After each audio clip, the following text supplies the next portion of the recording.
What 7 things do millionaires or even billionaires want when they hire a coach? Let's be honest, it can be intimidating to think about working with someone who's wealthier than us, more successful than us, or even more intelligent than us, let alone a millionaire, someone running a multi-million-dollar organization, or a billionaire. But there are 7 things ultra-successful people have in common that they're looking for when they're hiring a coach. Millionaires and billionaires need coaches too.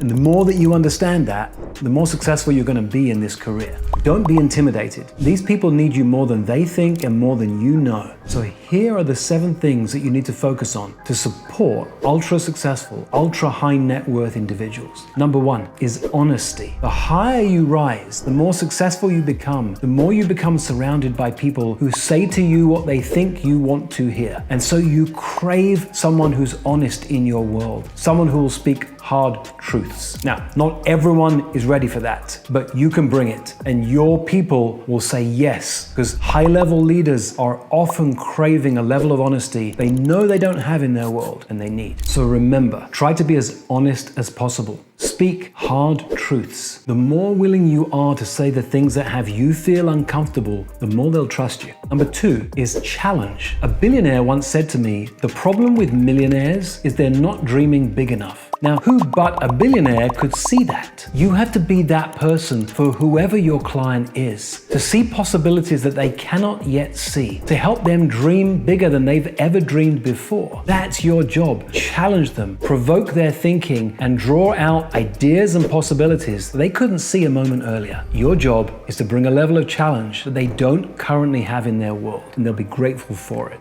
Number 3 is depth. You see, the number 1 skill of an extremely successful leader is self-awareness. But self-awareness is incredibly hard to come by alone. We need a mirror. We need a reflection of who we are to see who we are in the world. And you can be that mirror. You can help that client get the depth of understanding of who they are, how they show up, how they operate, the impact that they have on their friends, their colleagues, their loved ones. You can be that mirror for them. You can help them go deeper than they've ever gone themselves in order to fly higher than they've ever flown before. Number 4 is someone who isn't trying to impress them. You know, years ago, I was coaching someone about their relationship. We were meeting in person, and as I was walking to our meeting, I was trying to turn off the upset and frustration I had because I just had a massive stand-up argument with my wife. I knew I'm about to coach him around relationships, so I've got to push that into a corner and sit down and help him. I sit down and I'm coaching him for about 10 or 15 minutes when I realize, oh my God, I can't even really be present with him because this big argument only happened a few minutes before. And I stopped him and I said, hey, look, I got to apologize. I'm not really present right now. And here's why. I'm a bit embarrassed to tell you, but I just had this massive argument with my wife, and I'm particularly embarrassed because I'm working with you on relationships and I haven't even got mine together. And in that moment, he said something that changed my life as a coach. He said, Rich, I knew something was off, but I didn't know what it was. And then he said, and now I trust you more.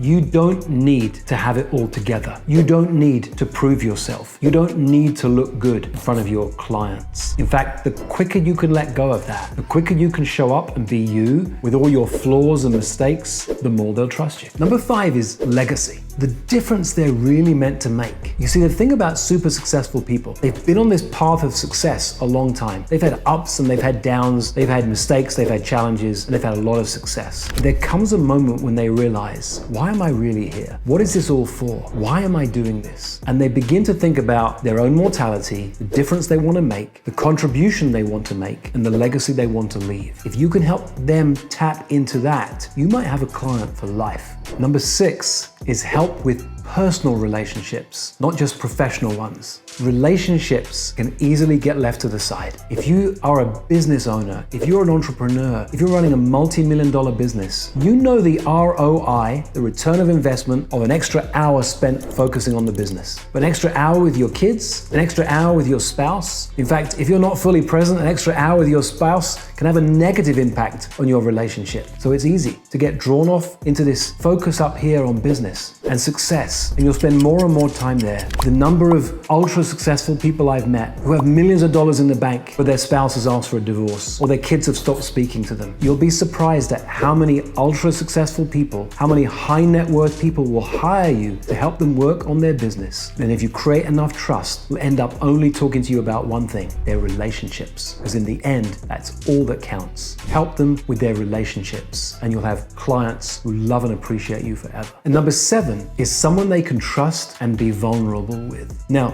vulnerability creates vulnerability. It's your willingness to be vulnerable that gives them space that they can themselves. You have to be careful. There's a fine line. There's vulnerability and there's leadership. Your vulnerability will draw them in. Your leadership will draw them through. Your vulnerability will create space for theirs. It will allow them to feel safe. Your leadership will show them that you're not there to be their friend. You're not there to be their buddy. You are a leader and a coach yourself. You're willing to provoke them when you create the space for that level of vulnerability. When you create the ability for someone to share with you something they've never shared with another living soul, you create space for a relationship that can last a lifetime, and a client will be grateful to you forever.